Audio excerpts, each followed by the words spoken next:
Hello, Jeremy. Thank you for having me. They said he's not in the studio. I said they change when they get TV shows. Trust me, I know. Well, you could say that. I haven't managed to get rid of my funky radio headphones, though, my funky radio mic. I think when I go all TV, I'll have a little bit more presentation about Put me, that Jeremy. on the rider, Tom. Welcome to Talk Drive. Delighted to have you on here with Peter Cardwell.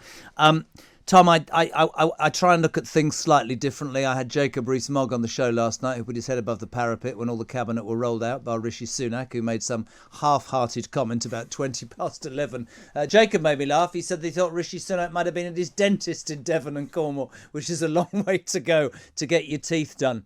The big question, Tom, on everybody's lips, and it's an easy one to throw out but difficult to answer. Is this the end, in your mind, of Boris Johnson, or will the man who has had, I don't know, more comebacks than Frank Sinatra, to be fair, and is Teflon to many, can he recover from this, Tom? Well, look, that is the massive question. And it's not just you and I discussing it, it's everybody in Westminster at the moment. Tory MPs are discussing it. In fact, Tory MPs are really not talking about anything else. The reason I think that why it matters to them more, perhaps, than anybody else, is that if only they knew if he could recover or not, then they would knew whether or not to move on him, defenestrate him, stick a knife in his back. And that is the single biggest question. They don't know what to do about their leader, who they think might be hauled below the waterline permanently.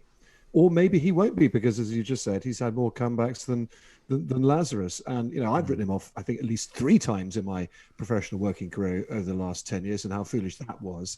So I think a lot of this, we're going to find out. I mean, there are several hurdles for him to get through. There's the Sue Gray report. Now, we might see that next week if we're lucky. We might not.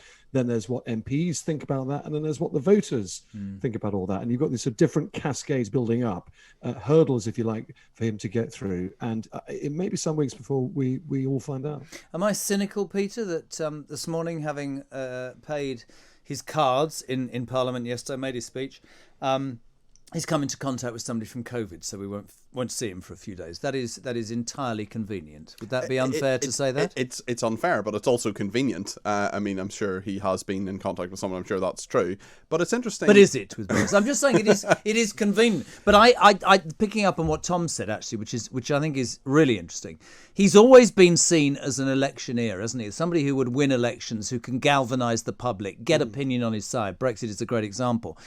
I think you're right, Tom, and I'd love you on this, Pete, because I think they're now wondering, the Tory party, has he lost that magic dust with the electorate? Well, he certainly seems to be a liability now, and the polls would bear that out on the sentiment of the country would bear that out. But it's interesting with Boris Johnson. I'm sure Tom would agree with me. There's never really been a Johnson wing of the party. He has had, of course, supporters within the party who are MPs. But also, let's look at the other side of this. There are only 4 MPs, only 4 of them out of 360 Conservative MPs willing to go on the record to say he should go 24 hours after his statement yesterday. We've got a lot of MSPs as well up in Scotland, but I don't think Boris Johnson is saying, oh no, Douglas Lumsden MSP says I should go, therefore I should go. So no one's resigned from the cabinet.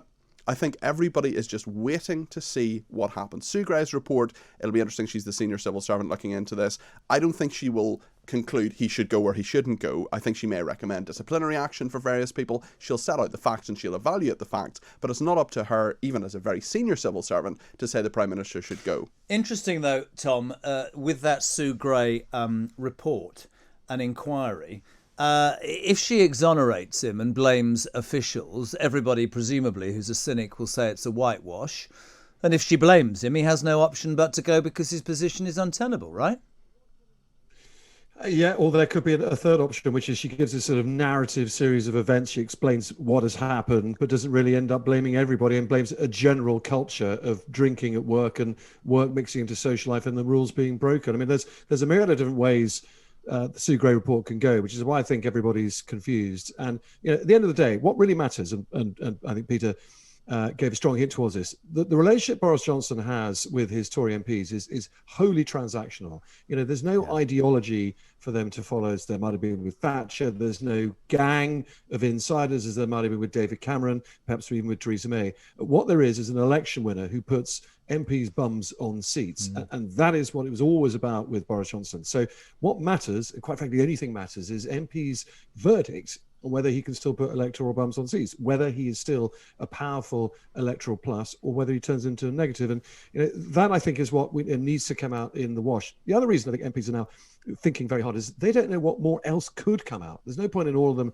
jumping up now. Cabinet ministers, Rishi Sunak even, I think, jumping up and saying, well, I defend the Prime Minister to the hilt and doing a Jacob Rees-Mogg, if Sue Gray has come across something else, because then they also look a little silly. And I think that the biggest question really, because it is all about the voters, because MPs will take their lead from the voters because of that transactional thing, is, if you look at it this way, Boris Johnson, the greatest trick he ever pulled, if you can allow me to misquote the usual suspects here, is persuading the electorate that the court jester, which was this brilliant image he cultured for himself, could also govern. Actually, Prince Harry was Henry V after all. He was a great leader. Now, what Partygate has done is reinverse that. It's unsuspended their disbelief, if you like. It's made them think, well, actually, maybe you aren't just the jester. Maybe you can't govern after all. So what we have now is a real fulcrum moment. It will go one of two ways. The voters will either think, do you know, I was wrong about Boris Johnson. This is an emperor's new clothes moment. And actually, I don't think he could ever govern. Or they'll think, actually, do you know what? He's now talking sense again. He's changed his government. He's announcing policies again. We haven't had one of those for a long while. And he'll bring it back. And honestly, nobody in Westminster can tell you which of those two paths we're going to go. It's quite interesting, though, but both of you, I'll include in this. So I made a point, and I know that the Labour Party has a new PR company, and certainly in the last 2 or 3 months, Tom, Peter will know this more because he's here every day. They've been more accessible. They've put more people up. And I, listen, I was brought up to believe that the Labour Party, or watched as the Labour Party promised the earth, but how do you pay for it? Inflation's 30%. It's about balancing the books. When I've talked over the last few weeks to a Wes Streeting or a Stephen Reid, and we were doing fine with Peter Kyle, my namesake, yesterday, and then Peter Kyle in one sentence let slip one line that sent every single person that texted this show in the following hour nuts when he said, I said, come on, most people will assume as a Remainer that your party is going to want us to go back into Europe in a heartbeat. And he said, that's not on the agenda for now. And they went mad. And there is a part of the Boris thing. I know he's 10 points behind and I know he's Teflon and all that. There is a part of me that thinks if he gets his nut down and, as you said, introduces a few policies and keeps his nose clean and people go, oh, that's politicians, is there substance to come from the Labour Party? Will they actually have to stick their head above the parapet and say, we'll do this, this and this, rather than the usual opposition role, which is this is an outrage? Is there substance? Keir Starmer's managed to, turn a -8 point poll into a which he's turned 18 points in 3 weeks by doing absolutely bugger all, with the greatest respect, absolutely saying nothing, hasn't he?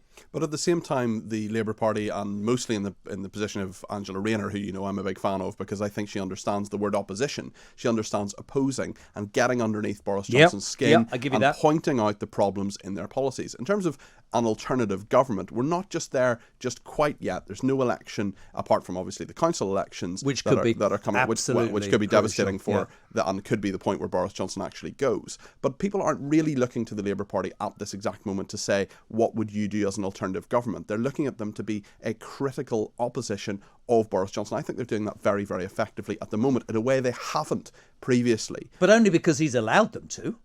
But he's not in control. It's interesting. He's not in control of his future destiny. We're talking a lot about Conservative backbenchers. His power is drained away. There are people like Rishi Sunak, like actually Jacob Rees-Mogg, when you look at what he said at Cabinet last week on the national insurance rise, that 10% rise, 1.25% percentage points. He is, there are a number of Cabinet people who are off the reservation. Boris Johnson not in control. Once you've lost that authority, it's almost impossible to get it back. But you were saying a week ago you thought that he'd be fine. Have you changed your position? No, I think he'll be fine for at least until the council elections, although it depends what Sue Gray's report says. It's also his political enemies, and it doesn't take a genius to work out where a lot of this is coming from. Dominic Cummings wrote in his blog recently about the 20th of May party, which we wouldn't really have known about otherwise.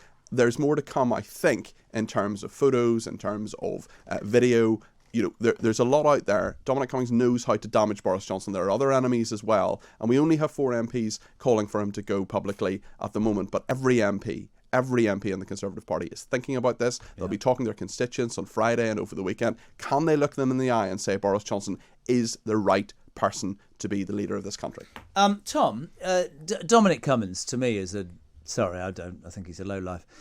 He spent months getting Boris Johnson into number 10 and then has spent the preceding months since he was fired, telling the world that he shouldn't be in that position in the first place, which to me rather weakens his position. He's made no secret of the fact that he is out to destroy him. And it seems, we were talking about it yesterday, it seems that every time, and Johnson seemed to come back, had refreshed and rebooted after Christmas, things were beginning to look up. He clawed 5 points back in that first opinion poll in January, and another hand grenade is thrown in. My question is, if he knows that there's more, and if he is sitting in 10 Downing Street assuming that Dominic Cummings won't give up until he succeeds, is there any part of you that thinks that Boris Johnson, as many people do in jobs, would just go, do you know what, I'm done with this, I can't, I don't have any fight left in me, I'll just go quietly? Do you see that ever happening with Bojo? No, I don't. That's the short answer. The longer answer is, I think your analysis on Dominic Cummings is spot on. Now, friends of his would say he doesn't care about anything at all at the moment. Doesn't care about his reputation, doesn't care what you think of him, doesn't care what I think of him. He wants to get Boris Johnson for reasons of bad blood, for revenge, because Boris Johnson basically fired him, and all the bad blood that developed between them in Number 10 when he was working for him, and maybe for philosophical reasons. He may well actually believe that Boris Johnson is the wrong person to run the country as well. So he won't let up. So what does Boris Johnson do about it, which is your very good question. So I had lunch yesterday with one of Boris Johnson's confidants, someone he speaks to quite regularly, a big supporter of his over the years. And we discussed all this, and we said, well, it looks like Boris is in real trouble now. The Emperor's New Clothes, as we just discussed, how can he get out of this? And we ended up coming to this sort of scenario. The one if Boris Johnson announced when Sue Gray came out, and it's not going to be good news for him. Let's be honest about that. It's going to be a bad report for him. Whether there's new stuff in it or not, whether he can escape that or not, is what we're debating. But it's going to be a bad day for him. He's going to have to come to the Commons again and grovel and eat another sandwich full of you-know-what. So what does he do? Well, the wonderful thing to do could be, he could say, look, I accept I've made mistakes. I accept I've taken on a lot of water over the last few years. We've gone through COVID. It's affected me. It's affected the country. It's affected how the country thinks of me.